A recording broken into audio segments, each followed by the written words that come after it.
Israel और Iran के बीच युद्ध पूरे परवान चढ़ चुका है। ऐसे में सभी की निगाहें जिस शख्स पर टिकी हैं वो है अयतुल्ला अली खामनेई।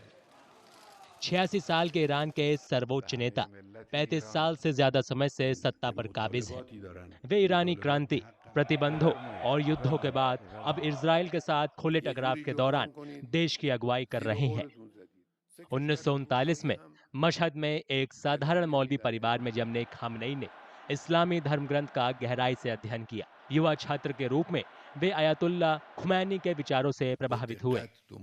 खुमैनी ने 1979 में ईरान में इस्लामी क्रांति का नेतृत्व किया था और शाह मोहम्मद रजा पहलवी की पश्चिम समर्थित राजशाही को उखाड़ फेंका था।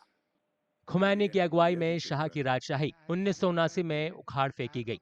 उस समय खामनेई उनके सबसे भरोसेमंद सिपहसालारों में से एक बनकर उभरे। जून 1981 में खामनेई एक बमबारी में गंभीर रूप से घायल हो गए। उनका दाहिना हाथ हमेशा के लिए लकवे का शिकार हो गया, लेकिन इस्लाम के लिए समर्पित शख्स के एक रूप में उनकी छवि काफी मजबूत हुई। 1981 में वे ईरान के राष्ट्रपति चुने गए। वे ईरान इराक युद्ध के दौरान 2 कार्यकाल तक राष्ट्रपति रहे। 1989 में खुमैनी की मृत्यु के बाद खामनेई को सर्वोच्च नेता नियुक्त किया गया। हालांकि उनकी धार्मिक साख उतनी मजबूत नहीं थी। इसे देखते हुए ईरान के संविधान में संशोधन किया गया। अगले 3 दशक तक खामनेई सत्ता को मजबूत करते रहे। सत्ता में दशकों रहने के दौरान खामनेई ने ईरान में कई सुधारवादी विद्रोहों को कुचला। इनमें सबसे हाल में 2022 में हिजाब विरोध प्रदर्शन था। 7 अक्टूबर 2023 को हमास ने इजराइल पर हमला कर दिया। इसका असर तुरंत दिखाई दिया। इजराइल ने न सिर्फ गाजा में जवाब दिया, बल्कि ईरान के करीबी माने जाने वाले देशों को भी निशाना बनाना शुरू कर दिया। इससे खामनेई का दशकों से बनाया नेटवर्क कमजोर हुआ।